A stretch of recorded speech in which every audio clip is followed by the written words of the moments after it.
It's the Andy and Dave Daily right here on the Muskegon Channel. I'm Andy O'Reilly. There's Dave Cackley. This week of the time change is just grinding at me. I know. My God. How are you dealing with the 60-minute difference after 5 days? I don't know how. Seriously, well, for me, it's amazing that you are it's still able to get up. It's been a challenge. Seriously, and I'm not the only one. You're dismissive of this, but for the rest of the world, Not at all. I think this is very serious. This is the most serious thing anybody has to deal with. That whole hour difference, that whole spring ahead. It feels like it's still 7:35, but the clock says 8:35. So I can't deal with this because it's an hour. Because I can't deal with it. I don't know. Well, I don't know how. Just if you will. That's fine. I'm not jesting. I'm being mock serious. My pain. I'm not mocking. I'm empathizing. No, I'm empathizing. I'm putting myself in the other man's shoes. You're just being judgmental and curmudgeon-y and. Well, I'm not judging it at all. I'm saying. Okay. And then you're gonna give me crazy eyes. Andy, you're a hero. No, you're a hero. I'm no hero. For dealing with it. Yes, I'm really not. You are like every teacher in the United States of America. You are a hero. No. 100%. They're way more heroic than I am. No. I will tell you this, Are you kidding me? I thought of you Andy. yesterday. I thought of you. Go ahead. I acted upon my thoughts. I went out to an organic farmer's place in Ravenna for a story. He sells nothing but meat. Meat, and more meat. Oh, so man. You're killing me. I know. I bought a nice big brisket, corned beef brisket. Mm-hmm. Boiled that thing up when I got home yesterday. Went to town on that when it was done. Got the meat sweats, and I thought, oh, Dave. You know what? Dave. And then I got some beef bacon, which he makes out there at Creswick Farms. Jeez, I bought some of that. Why are you doing this? Well, I'm just saying that, I'm reflecting on sacrifices, right? Mm-hmm. And I think that for your sacrifice, if you would not be such a dink about people in their sleep loss, that would be a better sacrifice than giving up meat. And maybe you wouldn't be so on edge. I'm working with you here. Hey, I know this is tough medicine, and I know it's hard for you to understand. Why do you gotta do this? Sometimes I do this to you to make sure you're on the straight and narrow. Why? I think you're giving up something that is of little significance. And if you were just to give up being such a stringent, overly judgmental person on it's so easy for me for the time change. Think about the rest of the people. That's what I'm trying to do. I'm working on your compassion. You don't see that, but I'm actually if I had my badge over here that says that I'm an ordained minister, I'd flash that and show you that this is me doing God's work. Two things. First, I was not being critical. I felt critical. I was lifting you up as a hero people who have lost an entire hour. Yeah. That they can't seem to get past now after 5 days. I am there with you, and I called you a hero. Well, again, forget about the firefighters, forget about the police officers, forget about your military personnel, forget about all of that. Yeah. Forget about those people. Okay, they're forgotten. We're talking the real heroes. Yep. We're talking the Andy O'Reillys. Okay. The people who are dealing with an hour of time change and talk about it incessantly, about how awful and horrible it is, yet still get up at the same time to talk about how awful and horrible and terrible they still feel after 5 days. Yet you still come in, you still go through the motions of a podcast, and I, sir, appreciate you just for being you and being here and being the hero that you are. Sorry I had to take it that far, but I'm glad you're seeing things in the right light. See, I just, again, I am amazed. Well, I am just amazed I get at your ability to persevere. You know, you are Andy. You are the Martin Luther King Jr. of podcasters. You really I wouldn't are. go that far. You're a hero. Again, no, you're a hero. No. Come on, You're a stop. hero. All right, enough of that. Not at all. All right. Forget about, again, as I said, forget about the MLKs, the firefighters, the, you know, paramedics. You know, these people, they're nothing. Not when it comes to the triumph of the human spirit and putting themselves out there and sacrifice. No, it's the man who perseveres through an hour time change. Do you think AFV will be on this Sunday? Oh, good Lord, I hope so. Me too. Because you know we can't deal with, again. I for your sake, Andy, I hope so. Okay. I really do. Well, thank you. I really do. Right. And again, some news here. After I salute you for your service. We already did that. Yeah, this was just, that was my, my typical intro. This is the. Well, I feel much better now. Thank you. You're welcome. All right, ready? Yeah.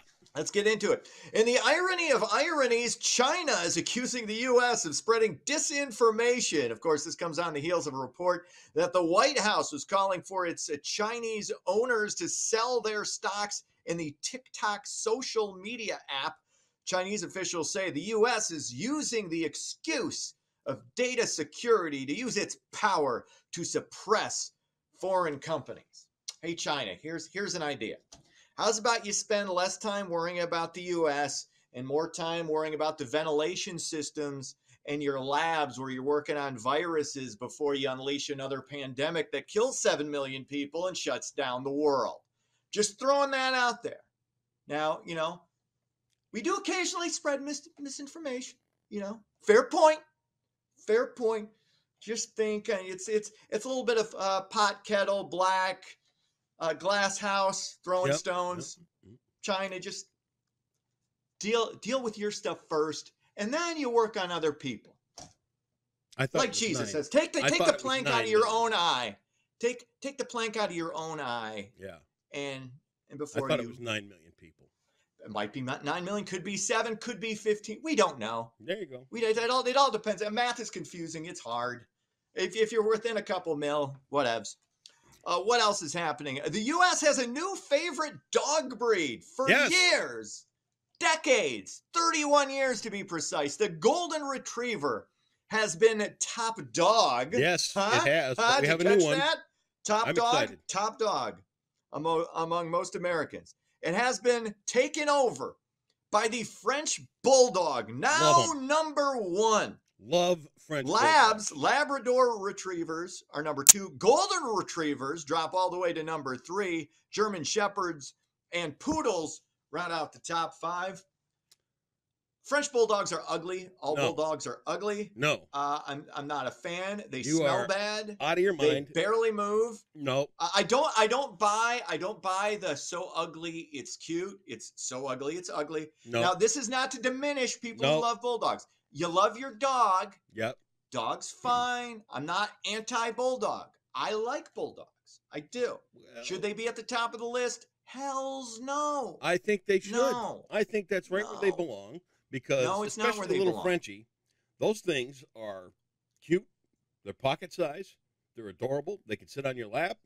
They don't take up a lot of space. They don't. They don't shed a ton.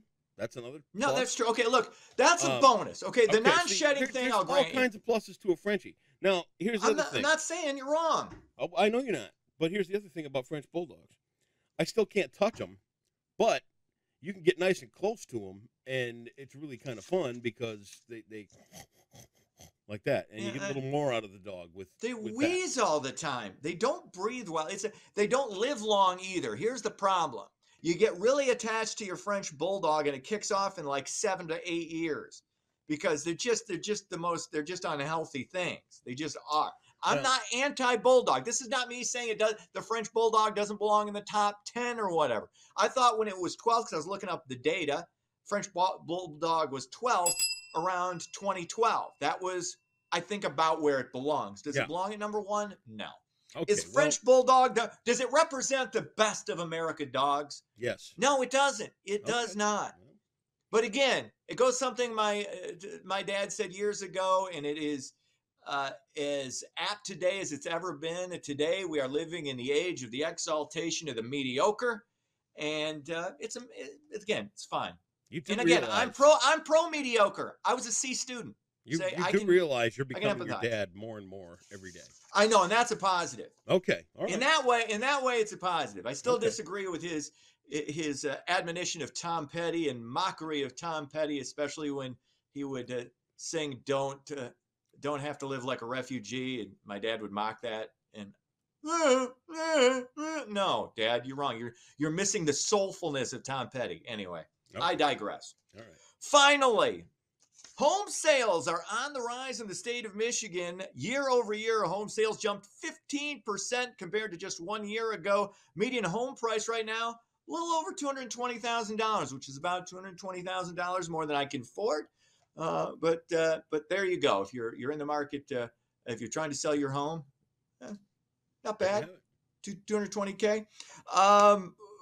Sports, Pistons were off, Wings are off. Sparty in Columbus getting ready for round one of March Madness, which kicks off or tips off today.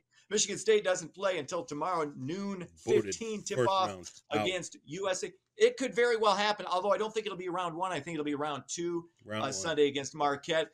Michigan, of course, still in the nobody gives a shit tournament. They play against. Okay, I got a quick question for you. Question for you. Let's see if you can figure this out. Okay. They play Vanderbilt. Michigan plays Vanderbilt in the not invited tournament on Saturday. What state is the University of Vanderbilt located in? New York. You can give me that. Wow, you are way off. Am I? Okay. We were looking for Tennessee. You see, that's where Tennessee. I went wrong.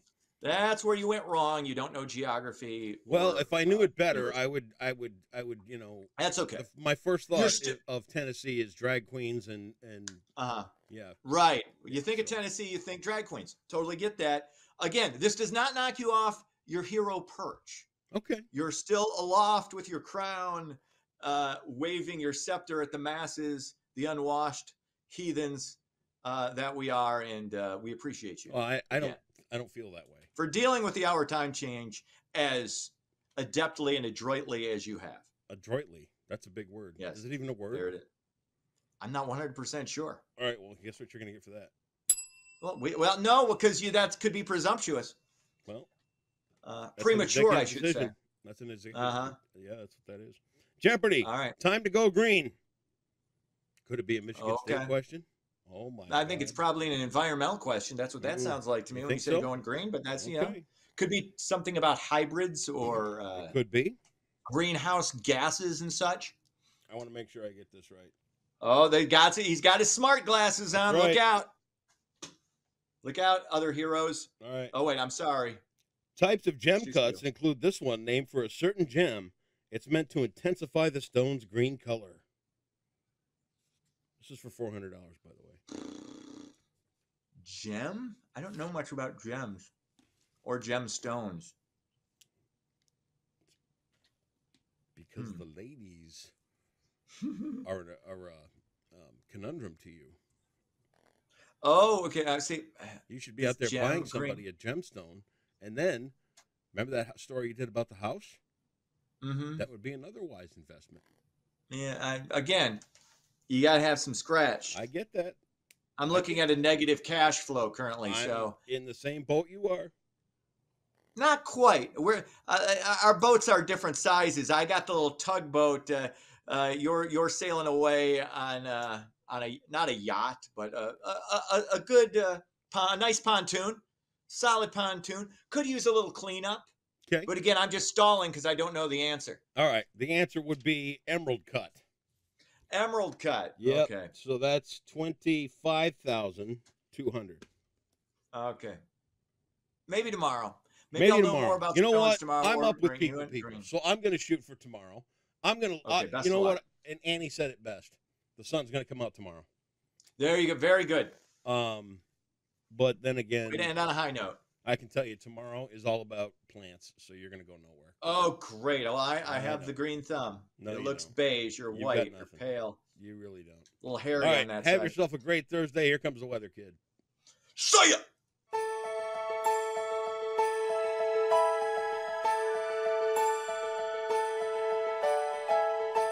Happy Thursday, Muskegon. Rain showers will move in later this afternoon, so let's look at your forecast brought to you by Trinity Health. Starting off with your weather headlines, rain will move in this afternoon, like I said, probably right around dinner or so, and then breezy conditions will develop on the backside of this storm system for Friday and Saturday, and then snow will eventually develop as well late Friday night going into Saturday. So Saturday will be pretty much like January with blowing snow and very cold temperatures. But in the meantime, we'll be dealing with rain showers for Thursday afternoon. You can see by 5 p.m. rain will be pushing in towards I-96, and then that will continue for the rest of the evening.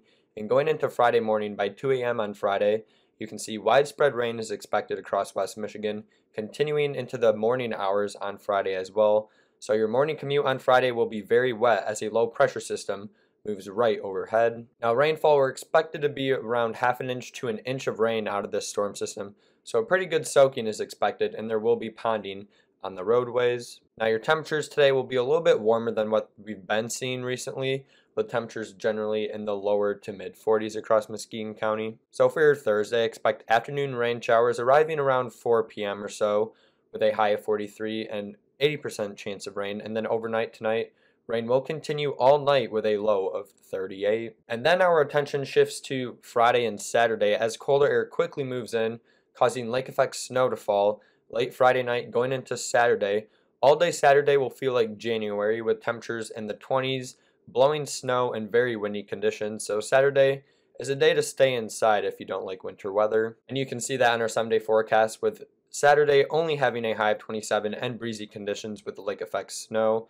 Probably as of now seeing 1 to 3 inches of snow with locally higher amounts. But in the meantime, we'll be dealing with rain showers through the morning hours on Friday, with falling temperatures throughout the day on Friday, leading to snow beginning late Friday night. But thankfully, after Saturday, sunshine will break out, and we'll start next week on a warmer note. And that was your rainy Thursday forecast brought to you by Trinity Health on the Muskegon channel. And I'm Cool Winds Weather, and have a great day today.